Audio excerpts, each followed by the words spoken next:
Welcome to the Stephen Mansfield Podcast.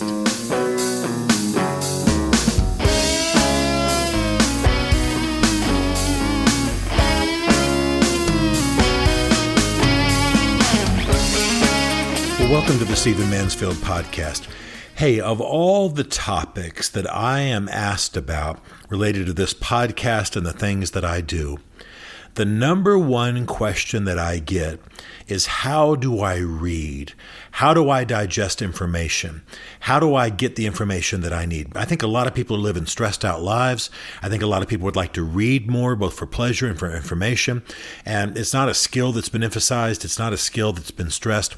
And so the question becomes, how do I read? And so people have been asking me that a lot. I think maybe reading's on people's minds because it's summertime. And I am happy to answer that. So that's what I'm going to talk about in this podcast, is how do I read. I'm going to give you a whole bunch of ideas, and they're not going to be in any particular order of priority. You just take what you need and you go with it. I want to say, first of all, that I think reading is absolutely an antidote to the social media world in which we live. We know very clearly now that social media, its brief little snippets of information, and the way that we are orient to it, is shortening our attention spans, and it's rewiring our brains. An antidote to that is that you actually read, that you read long form, as the English professors say, that you read stuff, that you read books, that you read long articles, that you get out beyond just the snippets of information we get on Twitter and Facebook, but that you actually dive in. And I think, too, it's one of the great rewards of life. I love reading books.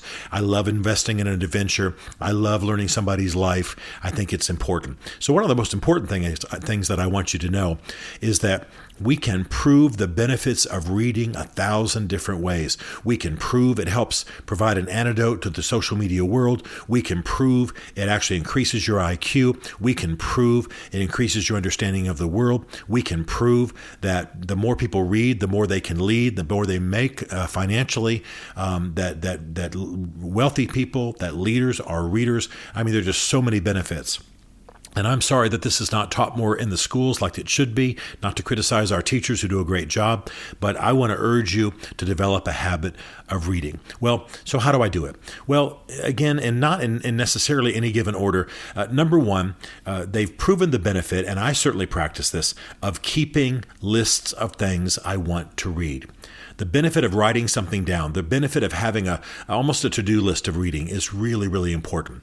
So I read magazines that are reviews of books. I ask friends what they're reading all the time. I'm constantly asking my children what they read. And I keep on my iOS devices, I keep a long list of books that I want to read. Sometimes it's actually magazine articles.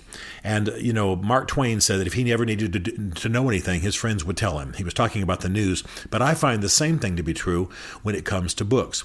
So I'm constantly asking people what they read, what's meant a lot to them. If a conversation lags and we're all sitting at the end of dinner, I'll say, hey, real quick, everybody tell me the one book that's impacted your life more than any other. I just ask those kinds of questions because I really do want to know. And then I write that stuff down. I make sure I get that down. So between reviews, books that are popular I think I might like, books that my friends recommend, I write those things down. Now, number two, my world is very literary. I'm an author. I have to review a lot of things. I have to read a lot of material. I have to be ready for interviews on Fox and CNN. I need to just digest a lot of material. So the number of books I read a year is not that impressive because I'm doing so much reading otherwise. Nevertheless, I set a goal, and I suggest you set a goal too, of reading 24 at a minimum now. This to me is a minimum. I try to read 24 books a year. Now, if that's too much for you, make it 12. If it's too little for you, increase it. That's approximately a book every 2 weeks. And for me, given all the other reading I have to do, and given the fact that I do have travel time, that's my best reading time, really, I just find that a book every 2 weeks, 2 books a month is about what I can do. So I make it a goal to read 24 books. Now, those are books completely apart from what I'm doing as a living, completely apart from my research, my writing, what I've got to digest, what I've got to review for other people, etc. I try to read 24 books. You choose a number, but set that number, tell somebody about it, get somebody to hold you accountable, and read that much, okay? Number 3, it's so easy today to always have a book with you. So I use the Kindle app a great deal, and I buy my books through Amazon, which is Kindle, and therefore I always have a book with me, and I always have it ready to go. It used to be before cell phones. Yeah, I'm actually that old. It used to be before cell phones that I had learned from one of my mentors to always have a book in my hand, and wherever I went, if I met you for lunch, I would have a book in my hand, and I might take it with me and might not actually get a chance to read it on that particular outing from my house or my office. But if you were late 10 minutes, I got 10 minutes of reading in. If I showed up in the parking lot, 10 minutes early, I got 10 minutes of reading in. If somebody canceled on me, I got some reading in. And by the way, it deepened my experience of reading because people would always ask me what I was carrying, what was I reading, what was that book about. So it actually improved my experience. Now, with cell phones, I always have my cell phone with me. If I'm traveling, I always have my iPad with me. And so anytime that same situation occurs where I've got extra time, you're late for lunch, the person I'm supposed to meet cancels, whatever, that becomes reading time. I don't go primarily to Twitter and Facebook, I go primarily to my book. And that's a discipline you have to establish. But the third principle basically is always have books with you. In whatever form, have books with you. And with your cell phone, it's incredibly easy because, again, you can have iBooks or the Kindle, the Amazon Kindle available on every device that you have. I use Mac devices, so it's even easier. Okay, the other thing is, number 4, find the literature you want to read. Okay, you do not have to go on the New York Times bestseller list and just read the top leadership books or the top novels. Find what you read. I, for example, read very little fiction.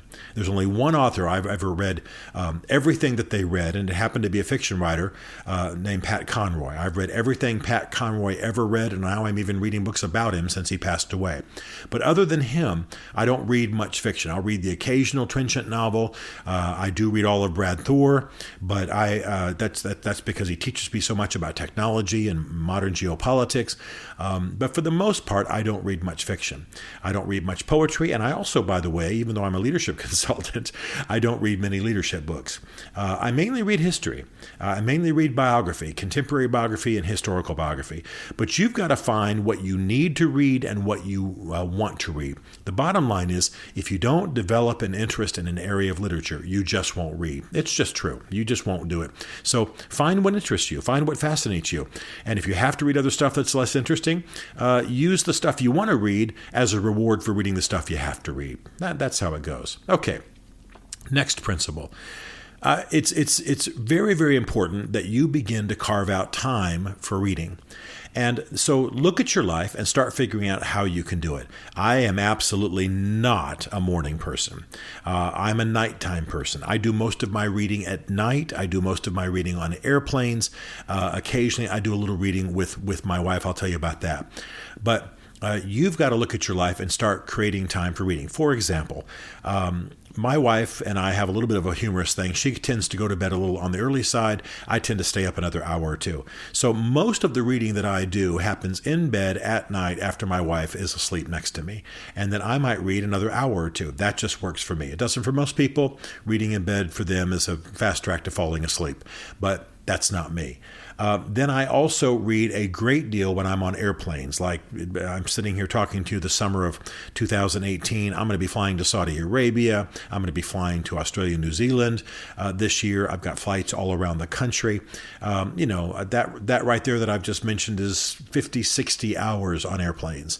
So that's a number of books. That's a bunch of books. And so I don't watch movies. I'll sleep on the longer flights, but mainly I read while I eat or do whatever else is going on the airplane. So find the time that works for you. Find what works for you. And then my wife and I are both readers, so we'll say to each other, hey, why don't we read before, Endeavor comes on PBS at 9 o'clock, So we'll finish dinner on a Sunday night and clean up, and then we'll say, well, why don't we read for a while?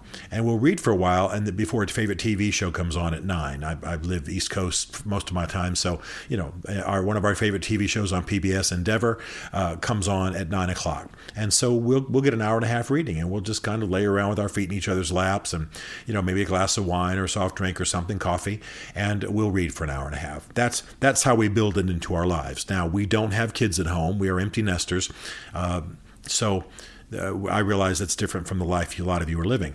You might consider, if you have kids in the home and your house is all hustle and bustle, you might consider trading off nights of reading. Hey, how about you go, honey, into the back and do a little reading and maybe take a bath and relax. I'll take care of the kids. And maybe tomorrow night, or 2 nights from now, I can do the same thing. Go back and sit in my chair back in the bedroom while you take care of the kids, and then we'll meet in bed and maybe read some more or whatever. You got to negotiate these things. You got to help each other out, but make reading a priority. Plus, I read a lot on exercise bikes. I read a lot when I'm sitting at meals. I will actually schedule meals where I am sitting alone and reading. I try not to schedule all of my meals as business meetings. So you'll find it. You'll negotiate it. And by the way, one of the best things you can do if you're a young parent is to teach your kids that reading is important. So you have family reading time and nobody can speak for a while. If you have a question, you quietly come. We used to even set a timer. Timer would go off. Now you can ask a question. Now you can tell us about what you're reading. Now you can tell us about what Janie is doing in the story you're reading. But we would read together as a family. You would be wise to teach your kids the value of reading, model it for them, but also that increases the time that you can read if you have got young kids. All of that's important. You know those practical approaches, but it's extremely important. Now, a couple other things I want to mention, a whole bunch of things more, but I'll do it quickly. One is, if something's worth reading, it's worth marking so that you remember what's read. And if you see an actual physical book that I use, you'll see that I underline, I mark, there are X's, there are underlines, there are checks, there are question marks. Sometimes there are angry answers. This guy doesn't know what the blank he's talking about, that kind of thing. I interact with the book. I also write down important things with page numbers next to them in the blank pages, preferably at the beginning, but also at the end. I prefer to do it at the beginning. I'm a big believer in that. One of the reasons I like ebooks is that when I use Kindle, I can mark that book and I can come back much, much later, download that book, because of course once I finished it, I take it off the device. But I can download that book and I can look at all of what I marked, I can make comments, I can color code certain themes, I can do all kinds of things. I can even print out those notes if I want to for some teaching I'm going to do. So I love reading physical books, but I really love reading the ebooks because of the marking that I can do, and the noting and the commenting and the interacting and the way that it helps me long term. So mark your books if you're gonna use them. Okay. Another thing I want to strongly urge, and that is that you read widely. Most of you don't know what you really like to read because you've never read beyond what you're used to reading. If you like adventure stories and you like science fiction, great, but read something else. Read a cool biography. And read something that bridges for you. Like if you're a real techie and you really like science fiction, well, read a Steve Jobs biography, or read a Bill Gates biography. In other words, bridge a little bit. Just move a little bit outside of your normal reading, which is about tech stuff, and move into a historical biography that's about somebody who developed technology. Get hooked on other kinds of technology, other kinds of literature is what I'm trying to say. I think that's very, very important. I read extremely broadly. My friends actually get nervous about me. I will read a motivational book. I will read a great big historical tome. I will read an argument in favor of LGBT rights. I will read African American literature. I read ISIS literature. I read extreme ISIS stuff and Quranic interpretation. I read very broadly. I like to read a lot. I like to know a lot. I like to be conversant with a lot of different kinds of people. And every so often you'll see me reading, a book about a golfer. Or a book about NASCAR. Those are not things I care a lot about in my daily life, but sometimes there are lessons to be learned. Sometimes I just want to be conversant with that culture. I'm intrigued by cultures. I'm intrigued by the culture that's grown up around NASCAR, for example. So I'll read about things like that. So I read very, very broadly. And one of the things I want to urge you to do is that rather than just dive in and buy a $35 hardback, you can go on Amazon and iBooks and you can download just samples. This will be the first 10 pages of a book, for example. You can see if you like the author's style. You can read it. If you don't, you haven't spent a dime. And literally, you can download a sample that costs you nothing and then just get rid of it if you don't want it. So that can make you more adventurous. Don't be spending heavy money on this stuff now. I strongly recommend used bookstores. I strongly recommend the free books on Amazon and other places, especially if you're reading classics. Strongly recommend that. Okay? A few other things. I really do recommend that you have somebody that you read with occasionally. I will frequently turn to a male friend and say, why don't we read this at the same time? We're both probably going to read it. Why don't we both read it at the same time? And then we'll schedule a burger and we'll talk it through. Reading with other people, interacting, shows you different approaches to literature, opens your mind, helps you to get broad. Okay? I really recommend reading with other people, reading with your spouse, certain kinds of literature, read with other guys, certain kinds of literature, read with women, certain kinds of literature. You be in a book group if you want. They tend to drive me crazy. I tend to read faster than they do, and I tend to not be that interested in some kinds of discussions. But if that helps you, if that's what you enjoy, do it. I'm sorry, I'm just a little bit of a curmudgeon. I'm not quite that social. Okay? Finally, here's something I really want to say to you, and that is, note about your reading that reading is an extension of your soul. If you're unable to settle down enough to read, there's something wrong in your soul. There's a storm going on in your soul. If you are unable to read certain kinds of literature, like if you're unable to read sad things because they just make you want to weep, well, something's going on inside of you. So it's not just important that you have a reading life. It's not just important that you have a list. It's not just important that you read with others and that you mark your reading. You do all these things that I've recommended. It's also important that you look at what's happening with you. My mother died some years ago, and I made the mistake of reading one of my favorite Pat Conroy novels, and I just kept putting it down, even though he was my favorite novelist. And suddenly I realized that what I was doing was I was feeling like I wanted to weep, and I was putting the book down because I was mad that I wanted to weep, and I didn't want to be unmanly and, weep, and so I stopped reading it. Well, again, the literature was a reflection of my soul. There are times that I'm having a very contentious, I work in politics, or sometimes I'm in a great battle, and so reading books about guys who are in battle just kind of wears me out. I can feel the weariness coming over me while I'm reading. And what I need to do is realize that reading holds a mirror up to your soul. Reading reflects what's going on the inside of you. It can help you. It can be a kind of therapy. And it may also be why you're putting certain kinds of books down. So use your reading as a guide to your soul. Mainly, just read. Just read. Read fun stuff, read interesting stuff, read hilarious stuff, have a good time with it, but develop a reading life of at least a book a month, where you are reading stuff that you want to read, that's fun, that's interesting, that's about car engines, if that's what you're into, or your favorite sport, or your favorite rock star, fine. But also read a few heavy-duty things that are things you need to read to advance and to expand your understanding of the world. Just read. And if you're a leader, remember, you gotta read to lead. Stephen Mansfield is a New York Times best-selling author, a popular global speaker, and senior fellow for public leadership at Palm Beach Atlantic University. His groundbreaking books on faith and society include The Faith of George W. Bush, The Search for God in Guinness, Mansfield's Book of Manly Men, and Lincoln's Battle with God. Learn more at stephenmansfield.tv.